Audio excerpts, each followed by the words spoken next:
On this episode of GWeek, we get an inside look at the animal-themed Halloween event, Boo at the Zoo, talk to GW students about what issues they feel are most important in the 2016 election, and get a taste of Apple Day, one of the signature fall festivities here on campus. All this and more on GWeek.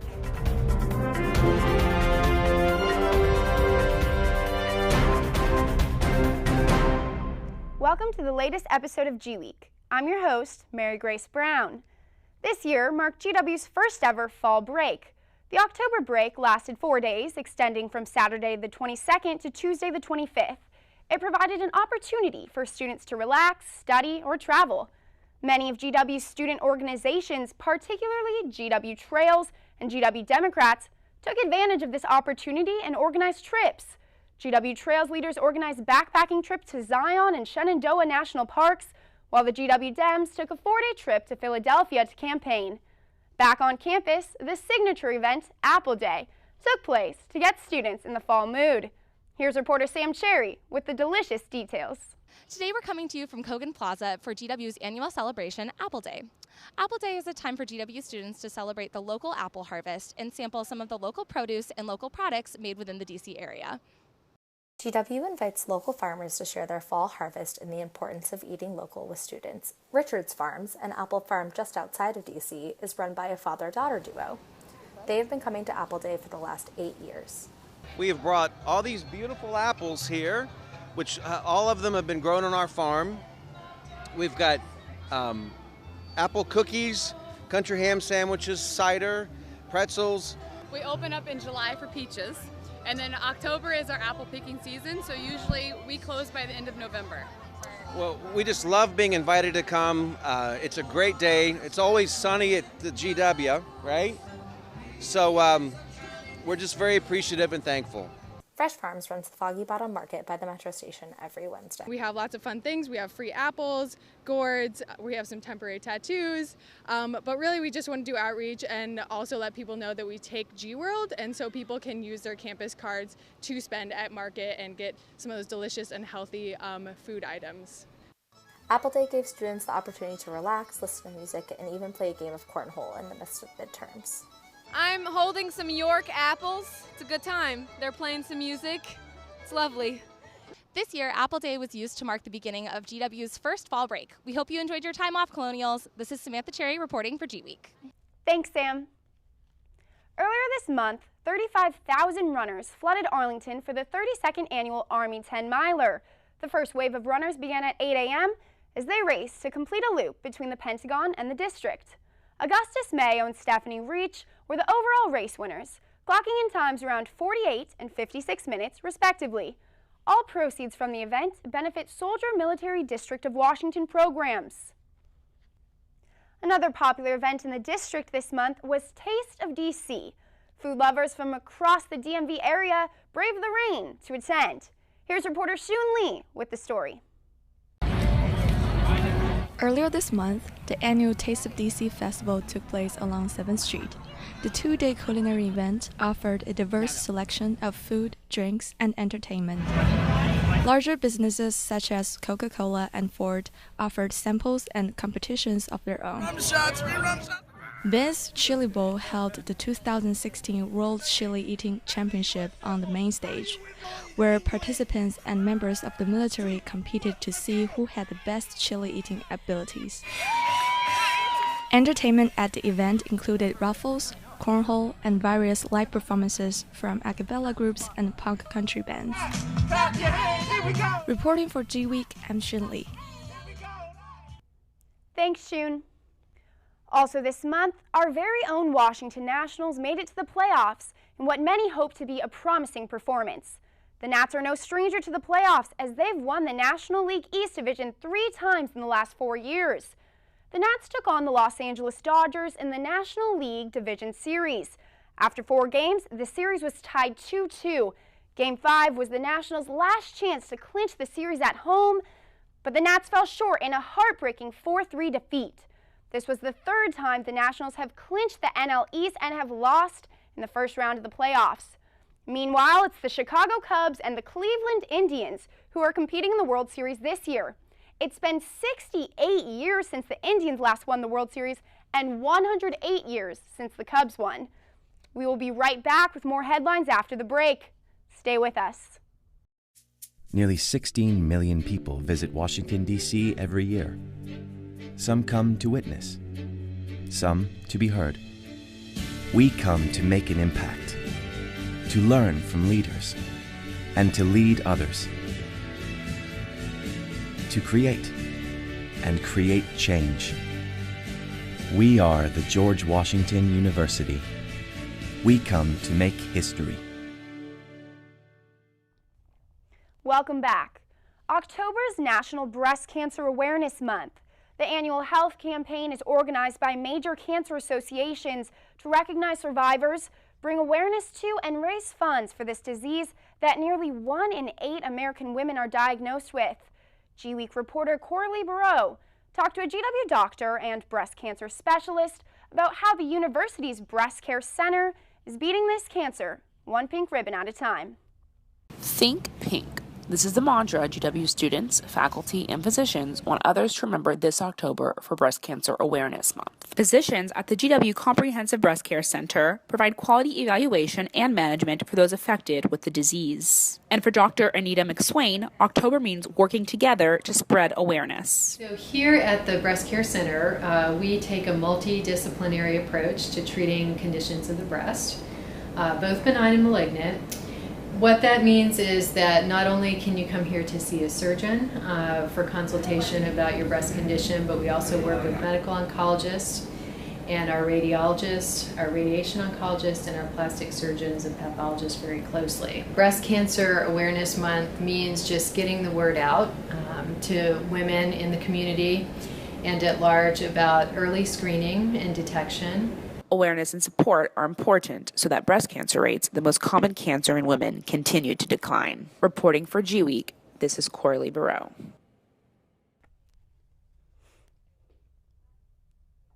Thanks, Coralie. This month, Seth Meyers filmed a week of his shows at the Warner Theater in D.C. Many lucky GW students earned the opportunity to attend the tapings through an online lottery. His guests included D.C. celebrities such as Joe and Jill Biden, Senator Al Franken, and Secretary of Defense Ash Carter. Seth Meyers is a familiar face at GW, headlining Parents Weekend 2 years ago. This year's Parents Weekend took place in mid-October and was a great opportunity for students, families, and friends to come together and celebrate the best of GW. A major highlight from the weekend included the Colonial Madness Pep Rally at the Smith Center, showcasing men's and women's basketball, the First Ladies, and the Mother Funkers. Other events included performances at Lisner Auditorium, Acapalooza, and a fall festival on the Vern. We got the inside scoop on GW's annual Vern Harvest, which celebrated the start of fall here on campus. Here's Alex Snyder with the story. Every year on the Saturday of Colonial's weekend, you can find the GW community gathered for the annual Vern Harvest. The event is one of the biggest highlights of the year for GW's Mount Vernon campus, which some students feel gets a bad rap for its isolation from Foggy Bottom. It's just the community. It's a very, very close-knit community because they can make friends and they can go watch a soccer game or have a movie night in Eccles and really build that community. This year's Vern Harvest included pumpkin carving, a caricature artist, and food trucks. Around 800 people attended the Vern Harvest, which featured new activities such as mason jar decorating, magic, and airbrush tattoos. We have a caramel apple bar, popcorn, hot chocolate cider. Each year we order about 600 pumpkins and make a pumpkin patch so that people can carve them, paint them, whatever they feel like to decorate their house or their dorm room. Students love the Vern. I think there's a great level of activity. We have events up here on the quad, so student performances. People come up here for recreation. And the Vern is a really important part of the GW community. This year's Vern Harvest was filled with delicious food, fall tradition, and fun for the whole family. And don't worry, if you missed it this year, just come right back on here to the Mount Vernon campus. Thanks, Alec. Another popular fall event is the annual Smithsonian Boo at the Zoo, a 3-day Halloween-themed festival which allows families to go to the zoo at night. Here's reporter Eric Robinson with the exclusive look. I'm here at the annual Boo at the Zoo event put on by the Smithsonian Center. Kids and families from all around DC came here to trick-or-treat with the animals. For 3 hours each night, staff and volunteers spread out across the zoo distributing candy to costumed children.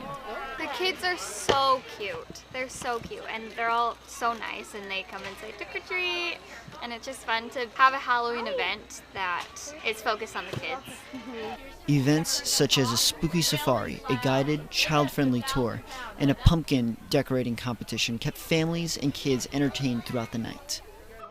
While most of the animal exhibits were closed for the night, a few remained open, such as the birdhouse, the Asia Trail, and even the elephant exhibit. Costumes included everything from characters of your favorite superhero films to more classical monsters like vampires and werewolves, some dressed up as animals. There was a super cute little elephant. He was just little in a stroller, and he was so cute. We loved him. The event is one of the last few times you'll be able to see Baby Bao Bao here at the DC Zoo before the panda is relocated to China early next year. For GWeek, this is Eric Robinson. Thanks, Eric. We'll be right back. Wonderful academic institution with a fine athletic tradition. Patricio Garino throws it down with two hands. Wonderful city. It's a great place to go to school. Keith and Savage open down the right side. We'll go and Duncan with his right hand. Not just the family, it's the whole community. Armwood Duncan with 1.9 seconds left. Armwood, a thunder slam. 81-80 George Washington. A huge victory for the Colonials. Welcome back. Char Beals, chair of SMPA's National Council for Media and Public Affairs, and her husband, business professor Howard Beals, have pledged a bequest of $3.2 million to SMPA. The bequest will fund the Char Beals Endowed Professorship of Accountability and Journalism, a position to ensure aspiring journalists are taught the importance of accuracy and accountability. This is the largest donation in history made to SMPA. With the election quickly approaching, reporter Rudy Venkatesan hit the streets to ask GW students their opinions about the election so far. Thanks, Mary Grace. We're here in Kogan Plaza to ask GW students their feelings on the upcoming election and who they will be voting for come November 8th. So how do you feel about this election so far? Negatively. There seems like a lot of people who feel unhappy, like, no matter what. That they're not happy voting for Hillary or they're not happy voting for Trump, and they're very frustrated with how the whole process is going. I'm over it. It's terrible. I think it's pretty hectic. It's definitely two ends of the spectrum, which is more so than I guess anything we've seen in previous years. Who will you be voting for come November 8th? Hillary Clinton. So I'm voting for, I already voted for Hillary Clinton. I will be voting for Hillary. I voted for Johnson. I also already cast my vote. I'll be voting for Hillary. Probably Hillary Clinton. I already voted for Hillary Clinton. I am not American, so I can't vote, but I would definitely not vote for Donald Trump. I can't actually vote, but if I could, I wouldn't vote for either of them.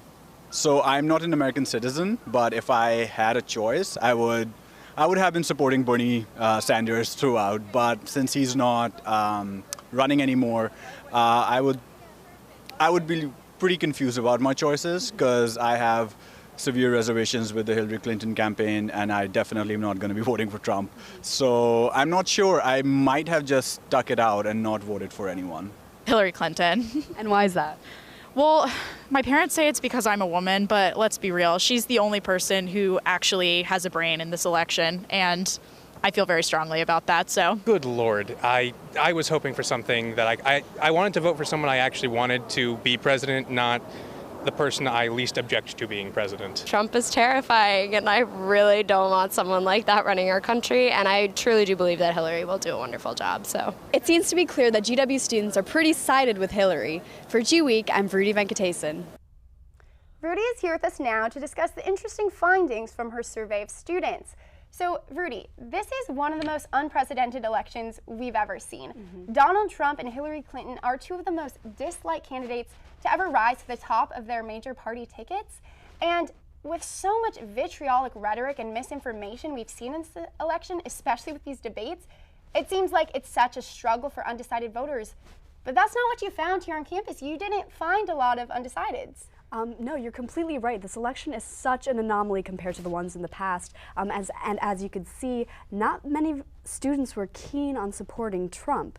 They either wanted to support Clinton, Johnson, or claimed not to want to vote altogether. I interviewed 11 students, and there were around 11,000 students here on campus, and that's kind of just a handful of what you kind of see so far. Surely there are Trump supporters, albeit maybe not as prominent as those Clinton or third-party supporters, but surely there could be closeted Trump supporters that don't really want to voice their opinions on camera or to their peers as to not receive some backlash just because of all of the crazy media attention and antics Trump has been up to lately. Right. I mean, so you basically surveyed 1/1000th of our student population, and typically these national surveys are much more representative of a larger group. Here at GW, were you able to find, like, what did seem to be the most important issues that GW students think should be at the forefront of this election? While a lot of them did just talk about the general policy issues that they wanted to hear, many students brought up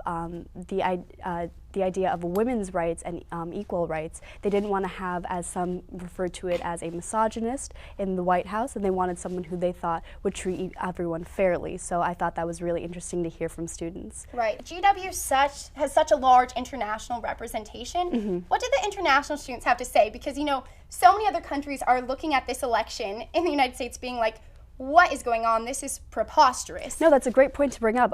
It's true, the world's eyes are really on American politics right now. Of the 11 students that I interviewed, 3 of them were international students, so it's really great to hear their perspective of the entire situation. As you know, the GW student body has a very prominent international student population, and when they were talking about it, they kept on saying, as I'm not voting, I don't necessarily agree with necessarily what is going on. Right. But they still knew who they wanted to vote for. They kept on siding with third-party candidates. I know someone did bring up the fact they wanted to vote for Bernie Sanders, but they also said that they would want to vote for Hillary Clinton or otherwise. Some person even said that they didn't want to vote altogether, which I thought was kind of interesting. And also I feel like so many American people feel that way, which is horrible because we are, you know, supposed to be a strong democracy, and the fact that this election has polarized so many people to the point where they don't even want to vote. They can't even pick one, where it's looking like picking the lesser of two evils. You know, it's really problematic. What I thought was also interesting was that because we are a college campus and we're all relatively young age students, a lot of people said that this was the first election that they were going to be voting in, and it was kind of disappointing that this was the election. Right. You know what I mean? They weren't voting necessarily for whose ideas they thought were better or who they thought would progress the country economically or put us in kind of that international playing field, but rather who they thought was a better person. Better person, yeah. Which necessarily isn't what people voted for in the past. Right. I mean, this is certainly an interesting election. Well, thank you for your analysis. Thank you. Coming up, we sit down with Scott Nover, a GW senior who recently founded MediaFile, an online journalistic publication that provides in-depth coverage of media news with a particular emphasis on Washington-based news and political coverage.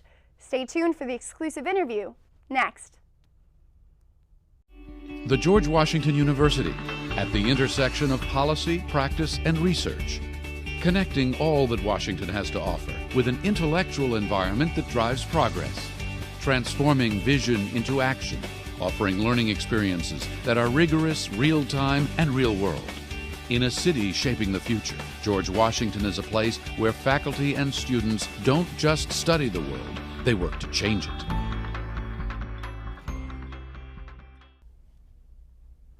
Here with us now is Scott Nover, the founder and editor-in-chief of MediaFile, a Washington-based online news publication dedicated to media news and criticism.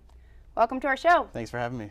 So Scott, tell me more about MediaFile and your overall mission. Yeah, absolutely. So MediaFile is a completely student-run news outlet covering media. So we cover stories that where media is not necessarily just the channel for which information flows and stories are told, but media is actually the subject of the stories, and that concern the evolution of media, the evolution of technology, the evolution of journalism, because it changes so fast, it's so dynamic. So we've got a team of about 30 people dedicated to telling the stories, the untold stories in media and journalism and in press freedom, and trying to figure out the future of journalism. So it's a really fun mission. Right. So you founded this just this past summer. Sure. So as a 21-year-old college senior here at GW, that's quite the feat to basically start up an entire new publication. How did you accomplish this? Sure. So, I mean, I had conversations dating back to January of last year with various people in and around the university, kind of trying to figure out what an outlet could look like that covered the media and tracked the evolution of journalism. There are very few outlets that actually do this kind of work. There's Columbia Journalism Review in New York, the Neiman Lab out of Harvard, there's Poynter in Florida, but there's various media reporters at mainstream outlets like CNN or Politico, but there aren't that many outlets that do this. So I knew there was a gap, and to be honest, there was a organization called the American Journalism Review based out of the University of Maryland, and so the DC area, and that shut down last August. So there was a new void for a press criticism outlet and a press reporting outlet in the DC area, and I thought, you know, there's so much media in the city, there's so much press in the city, you know, who's holding these institutions accountable? Who's holding these Washington bureaus accountable? You know, so that was my line of thinking. So I had various conversations with people in and around the university about what it could be, whether it be a professional outlet and we'd hire real people, or if it was a student endeavor. And it turned out that the best way to make it happen was to be an independent student publication. So we became completely independent, and we filed for nonprofit status, and we just received our nonprofit status. So we're very happy about that. Thanks so much. So we're completely independent of the university, just like many of the successful college newspapers and media organizations are around the country. Right, and it's so fitting that we are right here in Washington. So you mentioned there's 30 people on your staff. Are they all GW students? Sure, yeah. So we've got 33 total, and we've got 30 writers. So we've got 3 people that work on our business and communications staff. But yeah, all 33 of us are GW students, full time. They range from, you know, the youngest of undergrads training freshmen, 18-year-old students that are learning how to write news stories, to, you know, older graduate students who are, you know, 25, 26, and, you know, really are interested in media and journalism and want to kind of express themselves through, you know, journalism about journalism. Right. Yeah, that makes sense. So tell me about the main topics your team covers. Yeah, so we've got 6 sections. So we do a very wide array because the word media can mean a whole lot of things to a whole lot of people. So we've got a politics section that covers, right now we're covering the election and covering how the candidates are treating the press that travels with them, their views on press freedom. You know, we've got a candidate that's threatening to sue major news organizations. So there's obviously a lot of material there. We have an international section that covers the untold stories in journalism around the world and how that's changing. We've got a tech section that covers everything from social media to data journalism. We've got a business section that covers the industry itself, the major deals, the mergers and acquisitions. We've got a multimedia section that produces our videos and photos, and we've got an opinion section, so we can have some of that more real media criticism, you know, David Carr type stories from and people students doing this stuff. And, you know, obviously we all come with a student voice and perspective, and that's what we bring to the conversation as people that are going to enter the news industry and journalism and media and communications. But in our opinion section, that can really flow freely, you know, and people on the outside of MediaFile, outside of the university, can see and read what do 21-year-olds, what do 22-year-olds think about the industry that's changing. Because a 21-year-old has a completely different perspective on media and journalism than a 30-year-old, than a 40-year-old, than a 50-year-old, and it's about how they consume news, how they interact with their friends, you know, and those two things are very intertwined these days. So it's a crucial perspective that we bring, I think. Right. How do you get the word out about MediaFile? It is so brand new and it is student run. How are you really spreading yourselves wide across making other people beyond Washington know about it? Sure. I mean, from an editorial perspective, our news team, is committed to doing good journalism and good reporting, and that ideal that good stories are going to get traction online. Good original reporting is going to make a wave somewhere. But we have a great business and communications team that pushes out our message as well. And we've been very fortunate to get coverage from outlets like Pointer and Washingtonian Magazine, and we were included in some high-profile media newsletters on CNN and Politico. So that really helped in our initial launch. But around the university, we're catering to a completely different demographic of general students and DC residents that have an innate interest in media, but they're not looking for media stories. They're not looking to understand what the future of journalism is. So we are in the GW School of Media and Public Affairs newsletter each week. We feature 3 stories, which is really fun. We're going to try to have some events around town, around campus, get to meet people individually. We try to be at campus events and local events and get our name out through word of mouth, which is really effective because the DC community and the journalistic community is very, very small and very tight, and word travels very fast. Social media is probably so important as well. Oh, absolutely. I mean, an outlet like Mediafile could not have started necessarily or been successful or gained traction before this age of social media and advanced analytics and understanding your place and having a platform that with good writing, with good journalism, with a good website, we can look like a professional site, we can act and function like a professional site, and we can be taken seriously by our peers as students and other media writers. So it's a really special thing. Final question for you. What do you see as the future of Mediafile, especially considering the fact that you'll be graduating this May? So a lot of people ask, is this a personal endeavor of yours? Is this something that you want to take forward? For me, I think Mediafile is best as it is, as a institution of DC and of the George Washington community, and something that students can work on and work towards for years to come. So my greatest ambition is to set up Mediafile so it has a place in this community for years to come, and that students can get to exercise their journalistic chops and try to figure out the future of journalism by doing good journalism. So that's my greatest interest. So it'll keep going strong, hopefully. I hope. That's my goal. Well, good luck to you. Thank you so much. Thank you for coming on our show today. Thanks for having me. It's been a blast. We'll be right back after the commercial break. It's been pretty busy around here with parcel and flex plans going on sale, so we need an extra pair of hands around the office. Let's go G-Dub! Let's go G-Dub! We had no idea you were bringing the Colonial Army. Whoosh! Ah, G-Dub! Ah, G-Dub! Hey George, I think you have an update for Firefox. Never mind. Welcome back. GW touts its central location as a highlight for students and campus life. But is the GW community compromising safety for the opportunities that accompany living downtown? Reporter Hallie Brown has the story. We're here on the corner of 20th and F, where GWPD responded to reports of an alleged shooting earlier in the semester. Although the incident was cleared within the hour, it stands as a reminder for the dangers that accompany city living.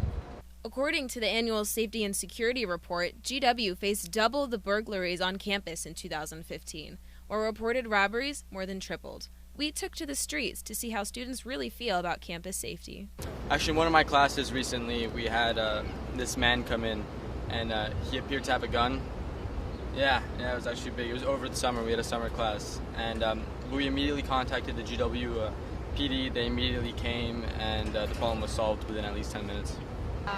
Last year, my dad and brother were visiting me. My brother's backpack actually got stolen out of their car when it was parked outside Lerner, and they didn't end up finding it, but GWPD was very helpful in the whole process. Despite the statistics, students are supportive of GWPD and feel safe living in the northwestern DC area.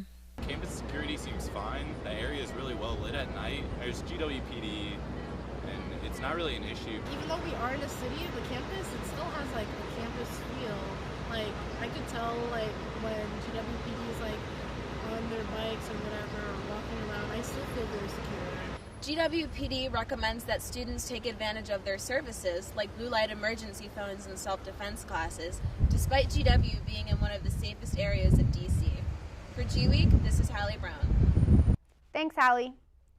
The GW Military Community Center opened its doors during GW's Alumni Weekend. GW veterans proposed the initiative on Veterans Day last year. Located on 20th and F Street, this center was designed as a place where military-affiliated students could relax, learn, and engage with others in the community.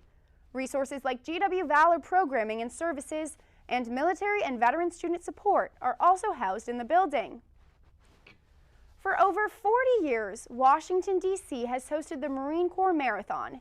It is the largest marathon in the country and was originally coined the People's Marathon after the Vietnam War. There are almost 32,000 participants registered for this year's event. The winner will not receive prize money as a testament to Marine Corps values. In addition to the race, there will be a pep rally, kids run, and health and fitness expo for people to enjoy. That brings us to the end of our show. Until next time, make sure to check out GWTV on our website at www.gw-tv.com. Thanks for tuning in, GW. We'll be seeing you around campus.